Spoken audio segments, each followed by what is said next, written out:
ازيكم يا بنانيت؟ اخباركم ايه؟ وحشتوني جدا جدا.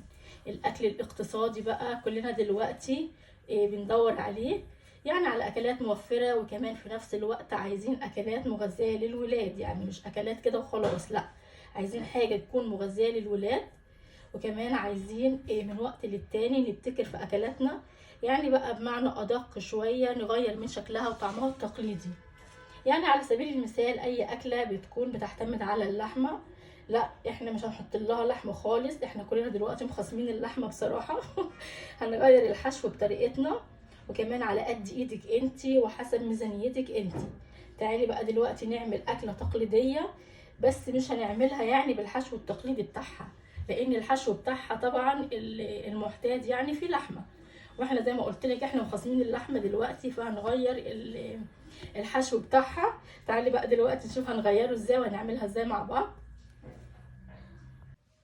خلاص كده يا بنات، دي المكونات بتاعتنا اللي هنعمل بيها صينيه الرقاق النهارده. هنا معايا بيض، معايا 5، وكمان معايا بصلايه و2 من الفلفل الرومي. عايزه تحطي فلفل حامي او سبايسي اوكي حطي، هتبقى حلوه برضو. لو ما عندكيش اطفال تقدري تحطي فلفل سبايسي كمان، بتبقى طعمها حلو جدا. وهنا معايا 2 من الطماطم. خلاص، وهنا معايا حوالي 5 رقاقات. دول بصراحه كانوا فايضين عندي يعني من الاسبوع اللي فات، فطبعا مش هرميهم، لا. هنعمل بيهم دلوقتي اجمل صينيه رقاق من غير لحمه. ايوه من غير لحمه، ايه المشكله؟ عادي. بصي كمان هتبقى طريقه جديده، انا الاسبوع اللي فات كنت عامله بقى بط ورقاق والكلام ده، علشان طبعا كان النص بتاع رجب، كل سنه وانتم طيبين، كان طبعا موسم. فالنهارده مش عايزه احط خالص فيها اي لحوم. هنا معايا الطماطمتين يا جماعه، واحده كبيره واحده صغيره. بس انا عايزه اقول لكم هقطع الطماطم ازاي. بس واحده هقطعها مكعبات عاديه جدا اللي هي دي، ودي عايزين نقطعها بالشكل ده، هقول لكم ليه دلوقتي.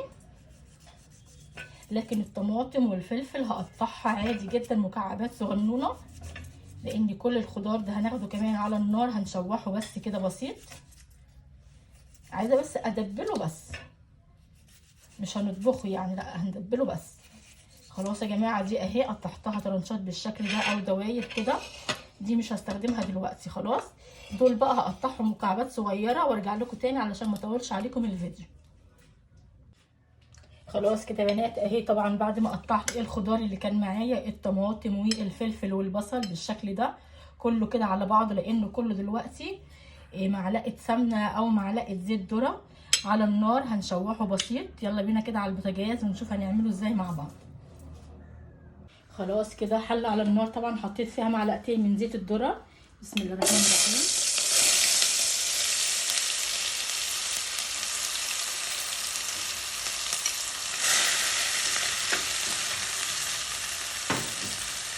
نجيب حاجه نقلب بيها كده طويله احسن. خلاص كده يا جماعه اهو، بعد ما حطينا الخضار بتاعنا هحط له شويه من الملح وشويه كمان من الفلفل دلوقتي.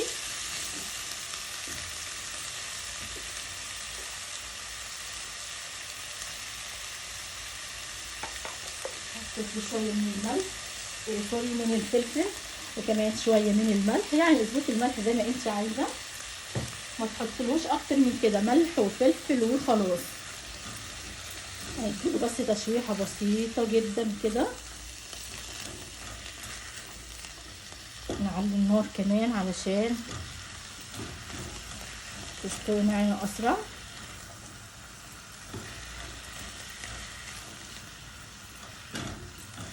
خلاص يا جماعه اهو، بس قلبي فيه دقيقتين 2 بس كده، علشان زي ما قلت لك احنا عايزين ندبله بس، مش عايزاه مستوي خالص معانا، خصوصا كمان لسه هندخله الفرن، فانا عايزاه دبلان بس. على فكره الصينيه دي هتطلع حلوه جدا، يعني مش لازم لحوم خالص خالص، لان بصراحه دلوقتي يعني معظم الناس ربنا يكون في عونها يا رب، مش قادره بقى ولا تجيب لحمه ولا فراخ ولا الكلام ده كله، لان بصراحه الاسعار بقت اوفر بجد يعني. ربنا يا رب يكون في عون الناس كلها.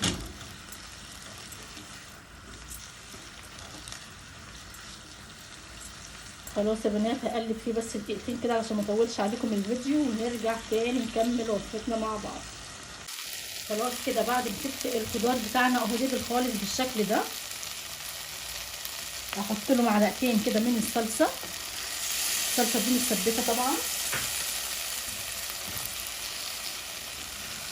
خلاص يا بنات اهو هنقلب بالشكل ده زي ما قلت لك، الصلصه دي متسبكه.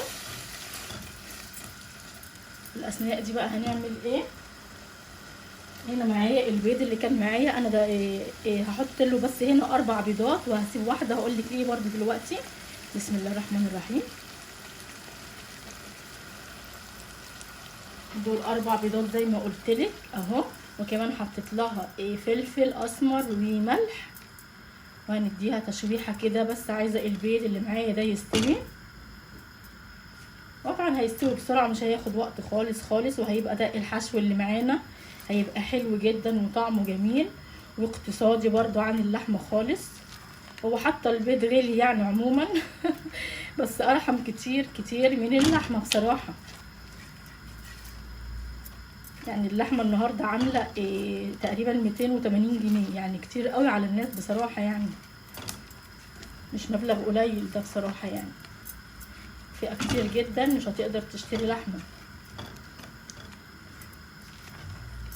احنا طبعا هندور الفتره دي بقى على حاجات اقتصاديه كده، وهعملها لكم ان شاء الله جميله جدا. مش لازم بقى لحوم يعني، عادي، ما احنا اكلنا لحوم كتير، اخدنا ايه منها غير النقرس يعني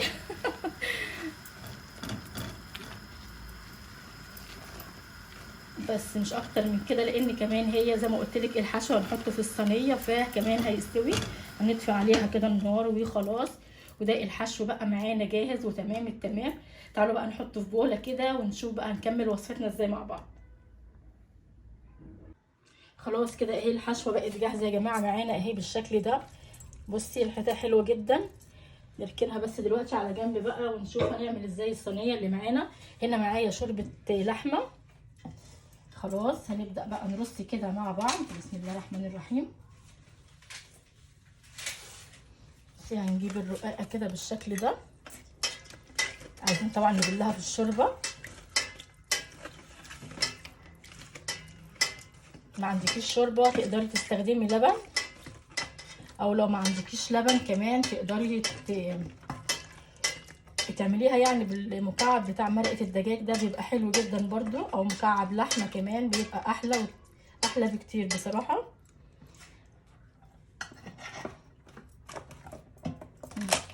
عايزينها كده تدخل بس كده في الصينيه. ايوه بصوا يا جماعه انا طبعا مش هعملها عاليه، ممكن اكسرها كمان افضل.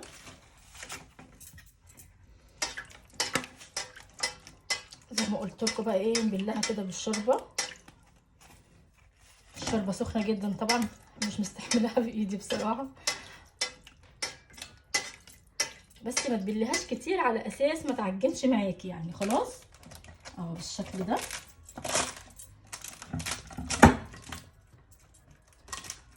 هي طبعا دلوقتي هتدبل وكمان حجمها هيقل كده في البايركس بالشكل ده.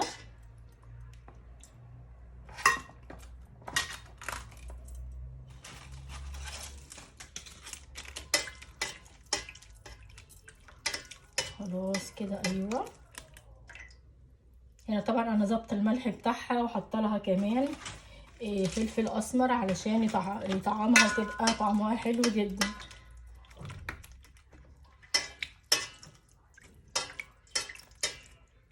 خلاص يا بنات كده. ايوه بصوا دلوقتي بقى نحط الحشو اللي معانا، عشان طبعا انا قايله لك قبل كده ان الرقاق ده مش كتير، يعني هم حوالي 5 بس، فاحنا مش هنعملها عاليه يعني. بسم الله الرحمن الرحيم.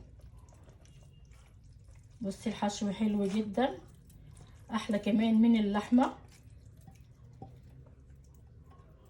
كل ما هتكتري لها الحشو ده هتبقى طعمها احلى واحلى.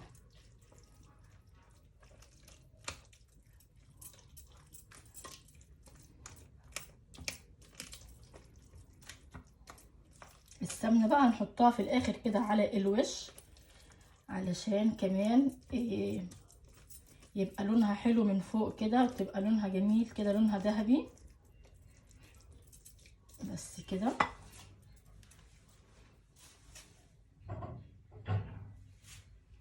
ونحط بقى باقي الرقاق، هنكسره كده احسن بكتير.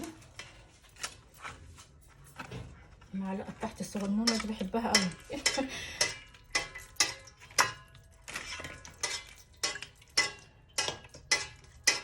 اهو بالشكل ده، وزي ما قلت لك ما تبلهاش كتير قوي علشان بس ما تعجنش معاكي في الصينيه.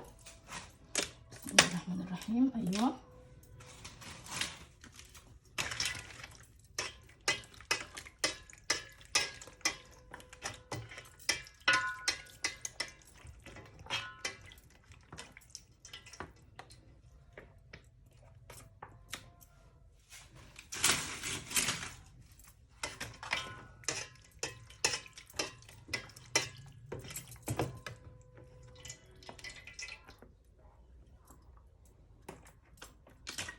خلاص يا بنات.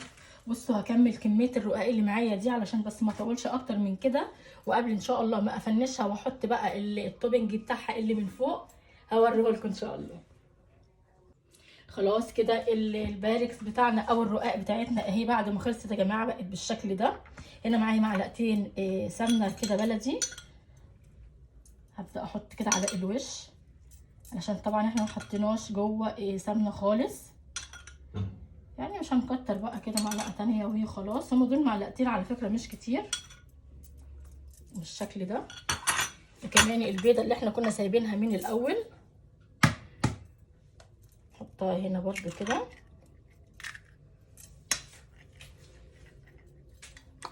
كمان رشه من الفلفل، مش هحط لها بقى ملح علشان ما تبقاش معانا ملحه كده، لان كمان حطينا في هنا في الصينيه ملح كتير، فمش هحط لها هنا بصراحه ملح.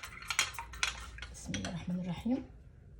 وابدأي كده حطي على الوش. احنا طبعا هنوزعها دلوقتي بالمعلقه، والبيض مع نفسه كده بيروح في حته واحده كده مع نفسه، احنا هنوزعه كده بالمعلقه بالشكل ده. البيضه دي طبعا هتدي للوش بتاع الرقاق اللي معانا كده طراوه، ومش هتخليه ناشف على فكره، وكمان هتخلي لونه حلو جدا اهو بالشكل ده.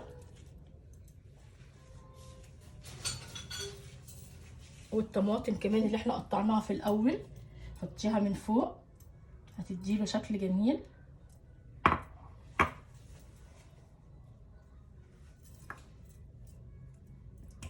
اهو بالشكل ده. ممكن نستبعد الصغنونه القزعه دي. نحط دي كده في النص. بصي بقى شكلها حلو جدا. وكمان معايا زيتون، نقدر برضو نحط لها زيتون، عايزه تحطي اخضر، عايزه تحطي زيتون اسود، اوكي براحتك بالشكل ده. بصي بقى شكلها حلو جدا. نحط كمان واحده هنا بين كل طماطمايه وطماطمايه علشان يبقى شكلها معانا جميل. خلاص كده اهو، مش اكتر من كده يا جماعه. هدخلها الفرن طبعا على درجه حراره متوسطه. وعلى فكره في ناس كتير بتبقى الفرنه بتاعتها يعني فيها عيوب، ممكن كمان تعمليها فوق على البوتاجاز من فوق، يعني مش لازم الفرنه، بس طبعا هتضطري انك تقلبيها. خلاص دي طبعا انا هدخلها في الفرن على درجه حراره متوسطه كده، واول ما هتاخد اللون اللي احنا عايزينه هندفع عليها، وان شاء الله بقى لما تستوي نرجع ونشوف شكلها في الاخر.